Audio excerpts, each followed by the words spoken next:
Hi friends, welcome to நான் அருமம் சமையல். நம்ம வீட்டுக்கு திடீர்னு விருந்துக்காரங்க வராங்க, ஒரு வெஜிடேரியன் சமையல் பண்ண போகிறீங்க அப்படின்னா ஒரு வெஜ்ஜு குருமா எப்படி வைக்கலான்னு பார்க்கலாமா? இப்போ நான் வந்து ஒரு 5-6 மணி நேரத்துக்கு முன்னாடியே பட்டாணி நான் வந்து 2 கப் அளவு ஊற வச்சுருந்தேன். இப்போ குக்கரில் நான் தண்ணி விட்டுட்டு நான் ஊற வச்ச அந்த பட்டாணியை நான் அதில் ஆட் பண்ணுறேன் பாருங்கள். இப்போ நம்ம செய்கிற குருமா வந்து 10 பேர் சாப்பிட்ற அளவுக்குள்ள குருமா தான் நம்ம பண்ணுறோம். இந்த குருமா வந்து நீங்கள் வந்து சப்பாத்தி, இடியாப்பம், இட்லி, தோசை எல்லாத்துக்குமே ரொம்ப டேஸ்ட்டாக இருக்கும். ட்ரை பண்ணி பாருங்கள். இப்போ அந்த பட்டாணியை போட்டுட்டு அது வேகிறதுக்கு தேவையான அளவு தண்ணியை நான் இதில் ஆட் பண்ணியிருக்கிறேன். அப்புறமா ஒரு 2 கேரட் அதை பொடியாக கட் பண்ணி இதில் ஆட் பண்ணுறேன். அப்புறமா 2 உருளைக்கிழங்கு அதுவும் பொடியாக கட் பண்ணி நான் இதில் ஆட் பண்ணுறேன். மறக்காமல் நம்ம சேனலை சப்ஸ்கிரைப் பண்ணுங்கள். இப்போ இது கூடவே தேவையான அளவு உப்பு போட்டு நம்ம 1 டைம் இதை நல்லா கலந்து விட்டுடலாம். நான் 1½ டீஸ்பூன் உப்பு இதில் ஆட் பண்ணியிருக்கிறேன். அப்புறமா இதை நல்லா கலந்து விடுங்க. இப்போ இதை மூடி போட்டு ஒரு 3 விசில் மீடியம் ஃப்ளேமில் வச்சு 3 விசிலுக்கு நான் அப்படியே விட்டுறேன்.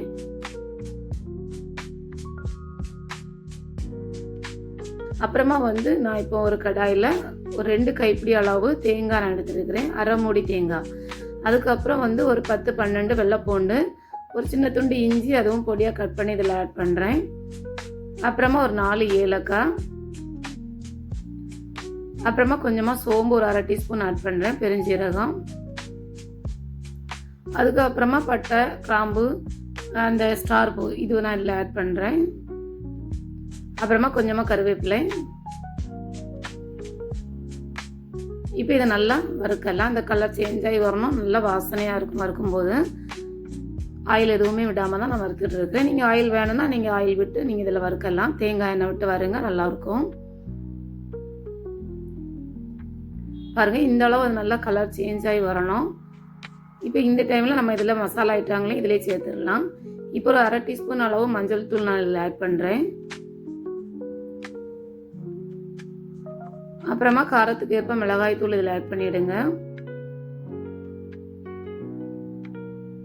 மல்லித்தூள் 2 டீஸ்பூன் ஆட் பண்ணுறேன்.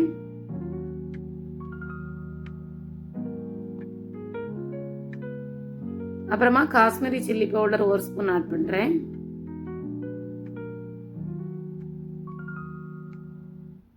இப்போ இதை நல்லா வறுக்கலாம். எல்லாம் மசாலா எல்லாமே அதில் சேரும்படி நல்லா இதை வந்து நம்ம வறுத்து எடுக்கலாம்.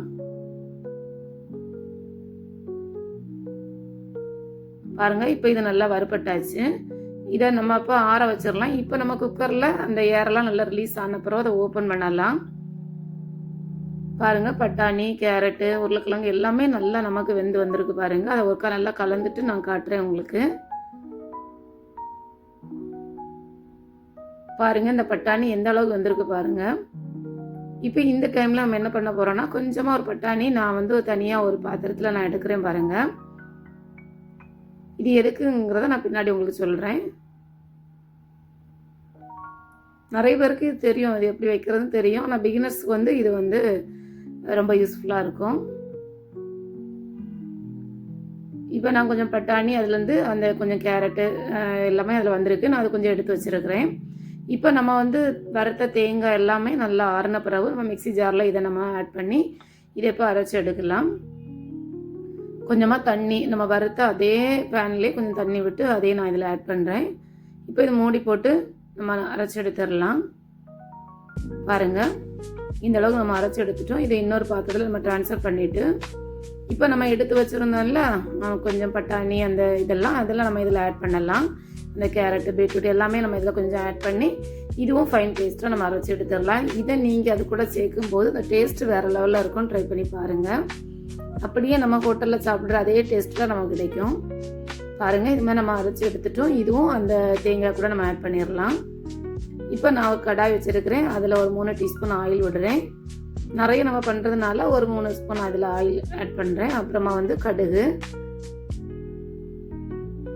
கடுகு நல்லா பொரிஞ்சு வரணும்.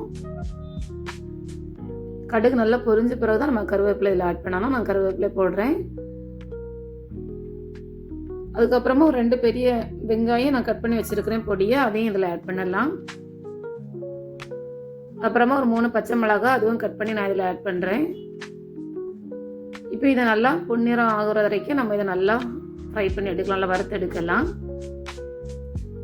அப்புறமா கொஞ்சமாக உப்பு நம்ம அதில் ஆட் பண்ணலாம், சீக்கிரம் அது வந்து வதங்கி வர்றதுக்கு.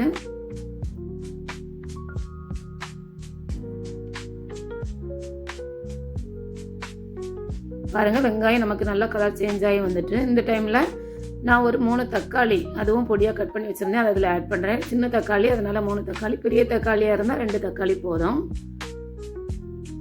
இதுவும் நல்லா வதங்கி வரணும். அந்த வெங்காயம், தக்காளி, பச்சை மிளகாய் எல்லாமே நல்லா வதங்கி வரணும். அது வரைக்கும் நம்ம அதை நல்லா வதக்கி விடணும்.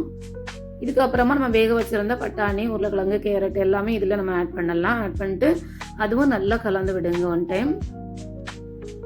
இப்போ கலந்து விட்டுட்டு நம்ம அரைச்சி வச்சுருந்த எல்லாம் மசாலா அது எல்லாம் நம்ம இதில் ஆட் பண்ணலாம். அந்த மசாலா, அந்த பட்டாணி எல்லாம் அரைச்சி வச்சுருந்தாலும் அதில் எல்லாம் சேர்த்து தான் நான் இதில் விடுறேன். இப்போ நம்ம குழம்புக்கு எவ்வளவு தண்ணி தேவையோ அதுக்கு ஏற்றபடி நீங்கள் விட்டுடுங்க. இது கொஞ்சம் திக்காக தான் இருக்கும்.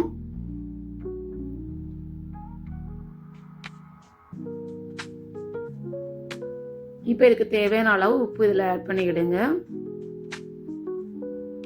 இப்போ இதை நல்லா கலந்து விட்டுட்டு நல்லா கொதிக்க விடலாம் நம்ம இதை.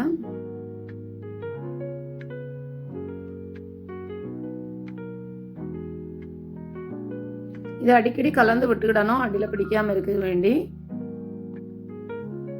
பாருங்க, நல்லா கொதிச்சு அந்த கரையோரங்களில் நீங்கள் பாருங்க அந்த எண்ணெய் பிரிஞ்சு கலர் சேஞ்ச் ஆகி வந்துருக்கு பாருங்க. இந்த ஸ்டேஜில் நம்ம லாஸ்ட்டாக கொத்தமல்லி இலையை தூவிட்டு நம்ம இதை ஆஃப் பண்ணிடலாம். இது ஆறுன பிறகு இந்த கலர் இன்னும் டார்க்காக நமக்கு வரும் பாருங்க.